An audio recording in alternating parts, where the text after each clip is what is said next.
આજે ધોરણ છઠ્ઠાના માપનમાં આપણે ક્ષેત્રફળ વિશે જોઈશું. પણ આગળનો વિડીયો જોવાનું તમે શરૂ કરો એ પહેલાં આપણી ચોપડીનું પેજ નંબર 214 કાઢી રાખો, કારણ કે એ પાનું હશે તો તમને વધારે મદદરૂપ થવાશે.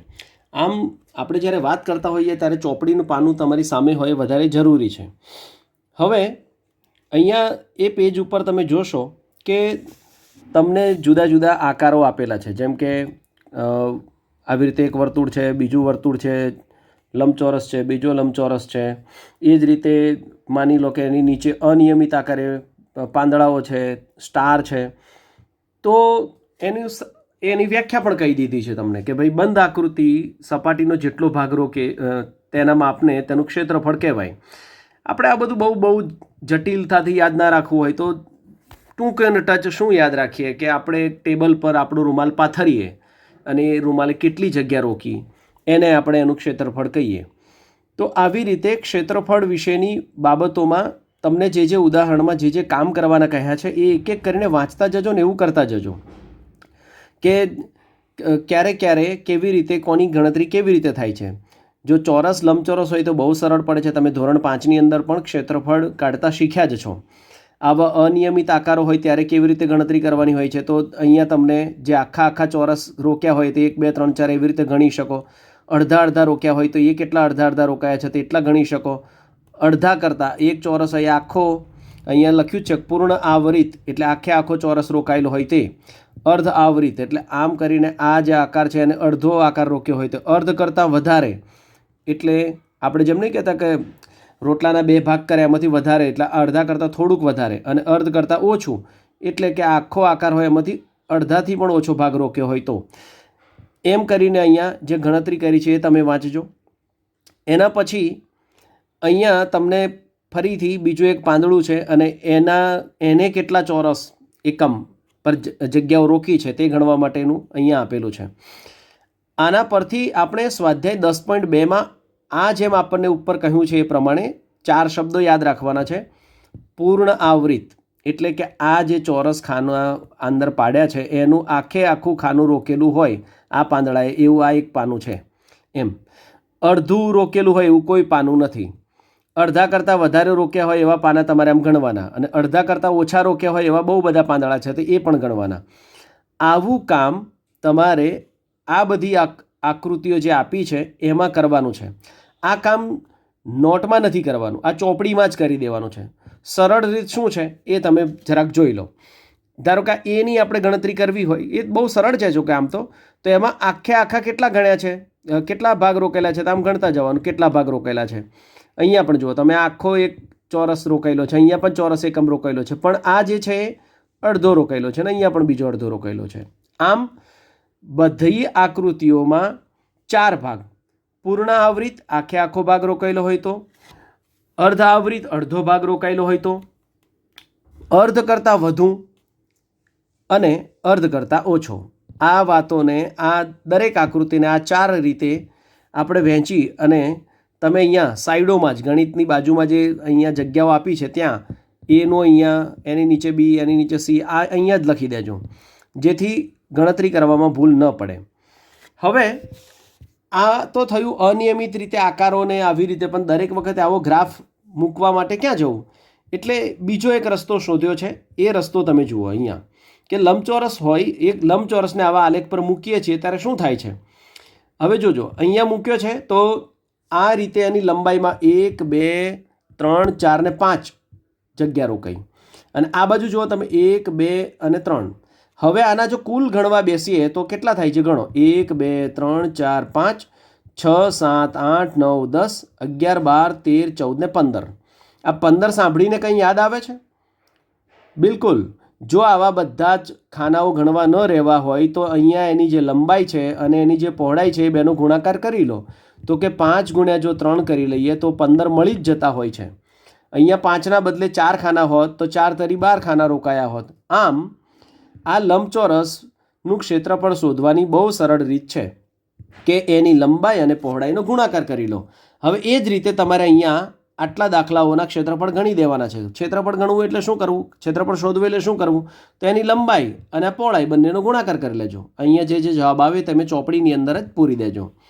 એના પછી ચોરસના ક્ષેત્રફળ વિશે શું થાય છે જુઓ. હવે ચોરસમાં આપણને ખબર છે કે તેની લંબાઈ અને પહોળાઈ એક જ હોય છે, એટલે એક સમાન હોય છે. એટલે માની લો કે કોઈ કેમ કે એક ચોરસની લંબાઈ 4 સેમી છે તો પહોળાઈ કેટલી હોય? તો 4 જ હોય. એક ચોરસની લંબાઈ 5 સેમી છે તો પહોળાઈ કેટલી હોય? અરે 5 જ હોય. તો એવા વખતમાં તો વળી શું થાય છે કે જો 4 લંબાઈ છે તો આવી રીતે 4 ખાના રોક્યા છે, 1 2 3 અને 4. આમ પણ કેટલા રોક્યા છે? તો કે ભાઈ 1 2 3 અને 4. તો અહીંયા પણ આ બંનેનો ગુણાકાર જ થાય છે. એટલે તમે 4 × 4 એમ લખો તો પણ ચાલે. 4નો વર્ગ એવું જો કે તમે ભણ્યા નથી, પણ લંબાઈનો વર્ગ અથવા તો પહોળાઈનો વર્ગ, આમાં આને ચોરસમાં કોને લંબાઈ કહેવી ને કોને પહોળાઈ કહેવી એવું આપણે નક્કી ન કરી શકીએ. એના પછી ઉદાહરણ મુજબ એક એક દાખલાઓ જોજો એટલે તમને એની રીત કયા ક્રમમાં દાખલો ગણવો. જેમ કે ઉદાહરણ 13 જુઓ, જેની લંબાઈ અને પહોળાઈ અનુક્રમે 12 સેમી અને 4 સેમી હોય તો લંબચોરસનું ક્ષેત્રફળ શોધો. કોઈ પણ દાખલામાં આ બે વાતો પહેલી લખી દેવાની. લંબચોરસ હોય, ચોરસ હોય કે ગમે તે હોય. ધારો કે તમને એવું કહ્યું હોય કે ખેતર છે તો તમારે આ જ પહેલું લખવાનું દરેકમાં કે લંબાઈ બરાબર કેટલા, તો એણે અહીંયા લખ્યું જુઓ 12 સેમી. પહોળાઈ બરાબર તો કે 4 સેમી. પછી એનું સૂત્ર લખવાનું, લંબચોરસનું ક્ષેત્રફળ બરાબર લંબાઈ ગુણ્યા પહોળાઈ. લંબાઈ કેટલી હતી? તો કે 12 સેમી. પહોળાઈ કેટલી હતી? 4 સેમી. 12 ચોક તો કે 48 ચોરસ સેમી. આ ચોરસ શબ્દ ખૂબ અગત્યનો છે. લંબાઈ શેમાં મપાય? સેન્ટીમીટરમાં, મીટરમાં, કિલોમીટરમાં. આવું આપણને ખબર છે. આવી રીતે આપણે માપતા હોઈએ છીએ, એટલે લખતા પણ હોય છે. હવે જ્યારે ક્ષેત્રફળ બની જાય છે ત્યારે આપણે જે ઉપર ખાનામાં જોયું હતું એ પ્રમાણે ચોરસ એકમમાં, એટલે જ્યારે સેમી હોય ત્યારે એને કહેવાય ચોરસ સેમી. હવે આ જ માપ જો મીટરમાં આપ્યું હોય તો કહેવાય ચોરસ મીટર. આ જ માપ જો કિલોમીટરમાં હોય, બહુ મોટું જંગલ વિસ્તારમાં આપ્યો હોય તો એ વખતે એનું ક્ષેત્રફળ માપવું હોય તો કહેવાય ચોરસ કિલોમીટર.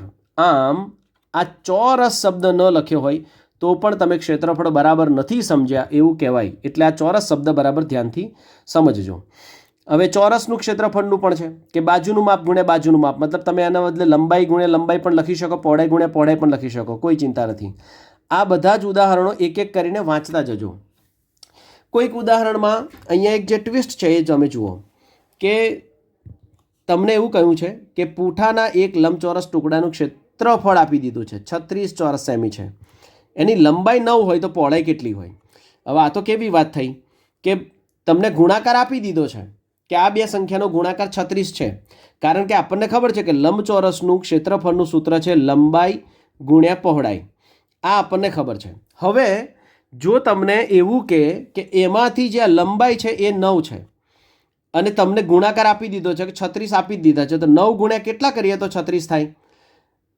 9નો ઘડિયો મનમાં યાદ કરો તો પણ મળી જાય. અને દાખલાની રીતે ગણવું હોય તો તમારે સિમ્પલ આને લખ્યું છે એ જ પ્રમાણે તમારે લખવાનું છે કે લંબચોર શું આપ્યું છે સંખ્યામાં, તો કે લંબચોરસનું ક્ષેત્રફળ કહી દીધું છે 36 ચોરસ સેમી. લંબાઈ કેટલી છે? તો કે 9. પહોળાઈ નથી ખબર એટલે એની સામે પ્રશ્ન ચિહ્ન. હવે લંબચોરસના ક્ષેત્રફળનું સૂત્ર તો કે લંબાઈ ગુણ્યા પહોળાઈ. એટલે પહોળાઈ બરાબર શું? તો આ જે ક્ષેત્રફળ છે એને જો લંબાઈ વડે ભાગીએ એટલે કે ક્ષેત્રફળ છેદમાં લંબાઈ બરાબર 36 ભાગ્યા 9 અને 9 ચોક 36 બરાબર 4 સેમી હોય. આમ તમને એના બદલે જો પહોળાઈ આપેલી હોય તો એના પરથી લંબાઈ શોધી શકાય અને લંબાઈ હોય તો પહોળાઈ પણ શોધી શકાય. કેટલીક જગ્યાએ દાખલામાં ક્ષેત્રફળ પછી એની પર કેટલું કામ કરવા માટે કહ્યું હોય. જેમ કે અહીંયા એવું કહ્યું છે કે ભાઈ બોબ 3 મીટર પહોળાઈ, આ જોજો, અને 4 મીટર લંબાઈવાળા ઓરડાના ભોંયતળિયા પર ચોરસ ટાઇલ્સ લગાવવા માંગે છે. હવે એ ચોરસ ટાઇલ્સની બાજુનું માપ 0.5 મીટર છે. 0.5 મીટર. જો અહીંયા બે વસ્તુ છે એ આપણે એક અલગથી દાખલામાં પણ જોતા જઈએ એટલે તમને ખબર પડે કઈ કઈ બે વસ્તુ છે, સમજજો બરાબર. એક તો ઓરડો છે. હવે આ ઓરડો જે છે એ લંબચોરસ છે. એક અહીંયા બતાવું છું એ જરાક સમજજો. આ ઓરડો છે માની લો કે, અને આ લંબચોરસ ઓરડાની અંદર ચોરસ ટાઇલ્સ લગાડવાની છે. આવી કેટલી ટાઇલ્સો જાય? હવે એના માટે આપણે શું કામ કરવું પડે? બે વસ્તુ. એક તો પહેલાં અહીંયાથી જુઓ કે જે ઓરડો છે એની લંબાઈ પહોળાઈ કેટલી છે, તો કે ભાઈ 4 મીટર એની લંબાઈ છે અને પહોળાઈ 3 મીટર છે. એ તો તમને દેખાય છે. એટલે કે તમારે અહીંયા આને 4 મીટર ગુણ્યા આના 3 મીટર એટલે આનું ક્ષેત્રફળ પહેલાં શોધ્યું તો મળી ગયું કે 12 ચોરસ મીટર. હવે આ 12 ચોરસ મીટરમાં આવા કેટલા ગચ્ચીઓ સમાય? આમ 1 2 ટાઇલ્સ ફિટ કરવાનું તો ખબર છે ને તમને, આમ ટાઇલ્સો ફિટ થાય. આ કેટલી ટાઇલ્સો જોઈશે? તો એનું માપ છે 0.5 મીટર. તો આ દાખલો તમારે ગણવો પડે કે ચોરસનું ક્ષેત્રફળ બરાબર લંબાઈ ગુણ્યા લંબાઈ, તો 0.5 ગુણ્યા 0.5 બરાબર 5 5 25 કરીએ તો 0.25 મીટર એક ટાઇલ્સની જગ્યા છે આ. એટલે કે જો તમારી પાસે 0.25 મીટર હોય તો ટાઇલ્સ એક જોઈએ, પણ આપણી પાસે તો કેટલા ચોરસ મીટર છે? તો અહીંયા જુઓ તમે, 12 ચોરસ મીટર છે. તો આ 12 ચોરસ મીટરમાં કેટલી જોઈશે? આ રીતે શોધવાનું છે. તો એ તમને અહીંયા ગણતરી કરીને આપ્યું જ છે. આ અહીંયા જોઈ લો, 0.25 શોધ્યું. પહેલાં જુઓ, અહીંયા ભોંયતળિયાનું શોધ્યું, પછી ટાઇલ્સનું શોધ્યું. પછી શું કર્યું? તો કે ભાઈ ભોંયતળિયાના ક્ષેત્રફળને ટાઇલ્સના ક્ષેત્રફળ વડે ભાગ્યું. એટલે કે ભોંયતળિયાનું ક્ષેત્રફળ ચોરસ મીટરમાં હતું. આ જરાક શાંતિથી સમજજો. આ જે હતું એ મીટર છે, આ પણ મીટર છે. એટલે તમને આના બદલે સરળ રીત બતાવું છું તો કે 12 ગુણ્યા 1. હવે 0.25 એટલે કેટલા? તો કે 25/100. તો આ અહીંયા જ્યારે અહીંયાથી આમ લેવા હોય ત્યારે એ 100ને ઉપર લઈ લો અને છેદમાં 25 લઈ લો તો પણ ચાલે. એટલે પછી છેદ ઉડાડવાનો હોય તો 25 ચોક 100 એટલે કે 12 એકા 12 ચોક 48. આમ પણ ગણી શકાય.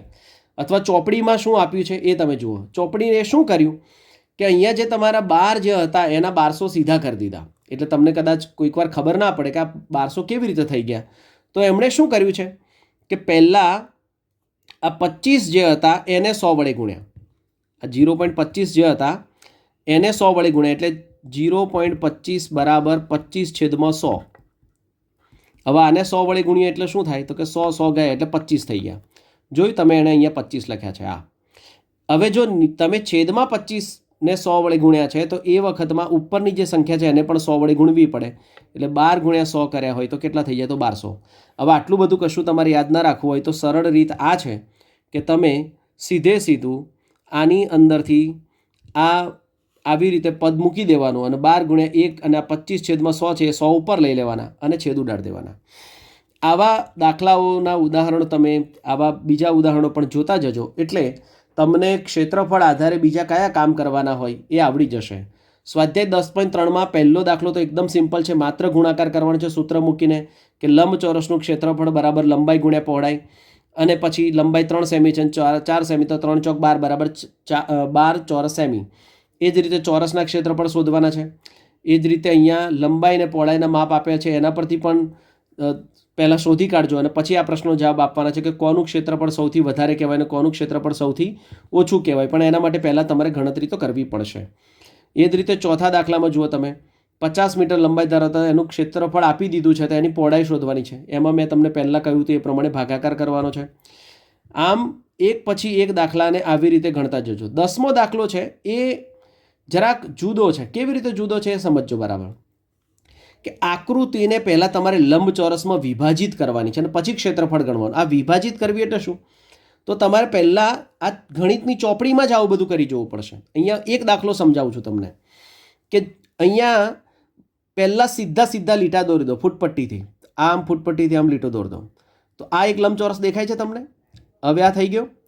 એની પહોળાઈ કેટલી? તો કે 2. લંબાઈ કેટલી? તો કે 4. તો આનું ક્ષેત્રફળ કેટલું થાય? તો કે 8. હવે પછી ફરીથી બીજી કોઈક જગ્યાએ જોઈન્ટ લાગે છે એમાં? તો કે હા લાગે છે ને. તો એનું પણ આ જ રીતે લંબચોરસમાં ફરીથી વિભાજિત કરો તો આ એક આમ થયું. આ દેખાયું? આ તો હવે આનું કેટલું થાય છે ભાઈ? તો કે ભાઈ આની આટલેથી આટલો જે માપ છે એ છે 3 અને આ પણ 3. એટલે આનું થઈ ગયું 9. આટલેથી આટલા ભાગનું થઈ ગયું. હવે કયો ભાગ બાકી રહ્યો? તો કે હવે જે ભાગ બાકી રહ્યો છે આ ભાગ બાકી રહ્યો છે આમ. હવે આ કેટલું છે? તો જુઓ, અહીંયા કુલ આખું 4 હતું ને આ એટલે આ 1 સેમી છે. આ માત્ર 1. અને એ જ રીતે આ પણ આની આ લંબાઈ આ કેટલી છે? આ લંબાઈ માપવી હોય તો આટલેથી આટલાની કેટલી હતી? તો કે અહીંયા જોજો તમે, આ 3 હતી અને એની ઉપર બીજા આ કેટલી ઉમેરાઈ છે? તો કે 2 ઉમેરાઈ છે. તો કે એ થાય કેટલા થયા? 5. તો કે 5 એકા 5. તો આની થઈ ગઈ 5. પછી હવે આ ગચ્ચિયું બાકી રહ્યું. આ એ કેટલું છે? તો કે આ 2 છે અને આ જે છે એ 3 છે. તો 3 દૂની 6.